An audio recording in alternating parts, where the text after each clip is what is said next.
At this very moment, you're probably using something made by a family that exploited slave laborers during World War II. This family controlled the steel industry, armed Hitler, and helped build his gas chambers. After the war, they got a full pardon and kept their billions. This is the bizarre story of the Krupp family, the Nazi war criminals, who are still in business today. At their height, the Krupps were one of the world's leading steelmakers and arms manufacturers. From their mansion in Essen, they hosted emperors, kings, and world leaders. Industrialists, politicians, army generals, and heads of state came to negotiate contracts that shaped wars and economies. Kaiser Wilhelm II once called Krupp a national institution, capturing how deeply intertwined the company was with the German state. Krupp was part of Germany's identity, a symbol of its industrial might and military ambition. Krupp's reach was so strong that almost every major army during World War I used its products. Its guns, shells, and armor were deployed on all sides. With the war over and Germany in ruins, the company only expanded further. The scale of the Krupp empire became staggering. 87 industrial complexes, control over 110 firms, and stakes in 142 other corporations in Germany. Abroad, operations in nearly every European country, owning over half the shares in 41 foreign plants and large holdings in 25 more. Few families in history commanded such global power. Even fewer turned their country's crises into leverage for their own benefit, but that's what the Krupps excelled at. During World War II, even the Nazi regime gave the family cautious respect. Adolf Hitler personally ensured the Krupp family retained full control. In a formal decree, the Führer declared the owner empowered to set up a family business with special succession arrangements. This was unusual and huge for them. It made Krupp untouchable, exempt from wartime restrictions imposed on others. The Nazis saw their cooperation as vital to the war machine. To understand how war criminals became respectable businessmen, we need to go back. Surprisingly, they weren't even German originally. The Krupps started as Dutch plague profiteers. When the Black Death hit, Arndt Krupp bought land from fleeing families for pennies. That soulless opportunism became the family trademark. Fast forward to 1811, Friedrich Krupp secretly sold steel to Napoleon and the Russian czars fighting him. The family never let principles get in the way of profit. Arndt Krupp, the first remembered by history, was a humble merchant selling ironware. Wine, livestock, food, even real estate. Anything for profit. He and his family moved east into what is now Germany, buying up land during a plague outbreak. Over generations, they grew comfortable but not famous. That changed in 1811 with Friedrich Krupp. Ambitious, he set up a small cast steel factory in Essen. Crucible steel was cutting edge, carbon-rich, pure and strong but hard to make. The British guarded the process. Friedrich obsessed over cracking it. Early attempts nearly bankrupted him, but he laid the groundwork. This was during the Napoleonic Wars. Napoleon's blockade cut Europe off from British goods, so Friedrich aimed to fill the gap. By 1816, he took full control, selling high-quality steel for cannons to Napoleon and the Tsars, against German interests, as both empires wanted Germany fragmented, but profit over patriotism. His ambition cost him. The process was expensive, profits low. Plus, competition from the Thyssen family in the steel and ore industry. Friedrich's finances collapsed. He died in 1826, leaving a debt-ridden workshop. Alfred Krupp changed everything with a brilliant yet evil insight. Wars were getting deadlier, and someone had to supply the equipment. At the 1851 London exhibition, he unveiled a cannon that obsoleted others. Orders poured in from 46 nations, many soon using them against each other. He employed 75,000 workers, lived in a 300-room mansion. Eccentric and tireless, he perfected steel casting overnight. Unlike his father, Alfred had business sense. He shifted from steel bars to railway equipment, seamless wheels and rails. But his big move, military hardware. Newspapers called him Alfred the Great or Cannon King.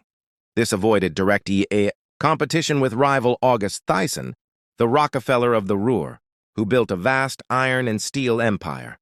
Over decades, Alfred Krupp and August Thyssen defined Germany's industrial power, sometimes rivals, sometimes partners. Alfred sold to anyone with cash. using world expositions, 19th century trade shows, to promote.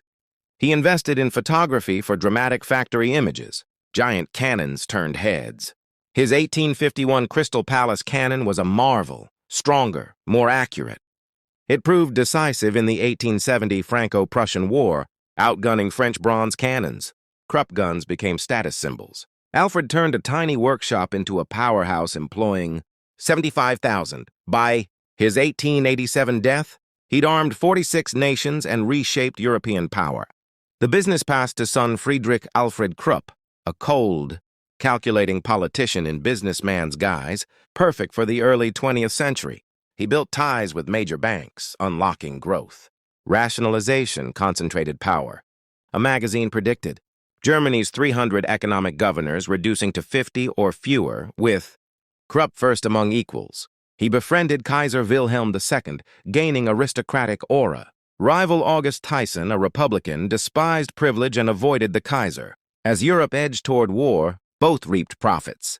Friedrich died without a male heir. With Kaiser's help, it passed to son-in-law Gustav von Bohlen und Halbach, who took the Krupp name, a brand in itself. World War I exploded. Krupp profits. Factories ran 24/7, producing artillery, shells, armor. They earned 400 million marks, $175 billion today. Rival Thyssen entered arms, breaking monopoly. Post-war, Germany disarmed under Versailles Treaty, but not really. Krupp designed weapons secretly, disguising as farm machinery or selling blueprints abroad. Chaos from inflation and depression weakened smaller firms. Big trusts like Krupp, Thyssen, and banks grew stronger. To secure position, they backed Adolf Hitler. Germany was broken, divided, humiliated, fearing communism. Hitler promised order, nationalism, military revival, renewing weapon demand. Gustav Krupp quietly financed Nazis. Fritz Thyssen, inheriting Thyssen Empire, did the same. Both backed 1933 terror election securing Hitler's grip. Rewards, regime merged industry and government. When Rotha began, Gustav's son Alfred Krupp took over. War windfall. Nazis expelled Jewish industrialists. Krupp absorbed assets. Alfred seized factories across Europe. Robert Rothschild refused to sign over holdings, sent to Auschwitz to die. Worse, slave labor, extermination through work, factories used. 55,000 forced laborers, including 18,000 POWs and 6,000 camp inmates. Many young women, heads shaved in crosses, worked to death. Fritz Thyssen, horrified, broke with Nazis, fled to Switzerland.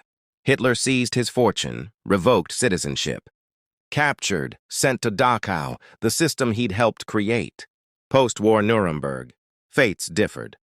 Alfred sentenced to 12 years, forfeit property, but Cold War politics led to 1950 pardon by U.S. High Commissioner. Holdings restored. By decade's end, empire rebuilt. Fortune over $1 billion, $13.4 billion today. Auschwitz inspector. Europe's richest again. Fritz Thyssen, imprisoned briefly, paid 15% assets to restitution fund. Same 1930s gamble. Different ends. Krupp, free and richer. Thyssen disgraced. Karma struck. 1966-67 recession. 600 million debt.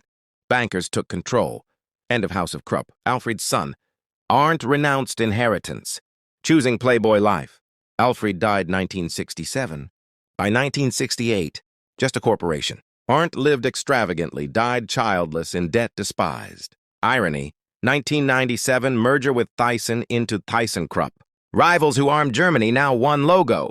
Closing scene, visuals of ThyssenKrupp products. Music builds. Narrator. The Krupp dynasty reminds us no empire lasts forever. But the real lesson, with money and connections, you can get away with mass murder. Alfred used slave labor, built genocide weapons, died a billionaire with no consequences. Today, ThyssenKrupp operates in 78 countries. You've ridden their elevators without knowing they're the corporate descendants of Hitler's arms dealers.